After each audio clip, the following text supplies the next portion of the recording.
Computer స్పృశించు కరములు కరములు, cell ఫోనులో వాగు జిక్వ జిక్వ, వాట్సాప్ చూసడి వాల్గంటి వెంటనే లైక్ కొట్టు వేలు వేలు, ట్విట్టరులో పెట్టి తిట్టు తిట్టే తిట్టు, మోసగించడి లుక్కు ఫేసుబుక్కు.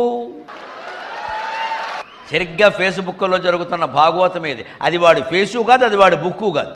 వాడు ఏదో మొహం పెడతాడు, అక్కడ ఇష్టం వచ్చిన మాటలన్నీ మాట్లాడతాడు, డబ్బులు పంపమంటాడు. చక్కగా బీటెక్ చదువుకున్న అమ్మాయిలు అబ్బాయిలు అడగగానే పంపిస్తున్నారు. ఇక్కడ నీకోసం పెద్ద గిఫ్ట్ పట్టుకొచ్చాట, అది ఎయిర్పోర్ట్లో ఉందిట, దానికి కస్టమర్స్ సుంకం కట్టాలట. అందుకని 40,000 పంపాను, కానీ బీటెక్ అమ్మాయి పంపేసిందండి, మా బీటెక్కి నమస్కారం. అందుకని మోసగించాడు లుక్కు ఫేస్బుక్.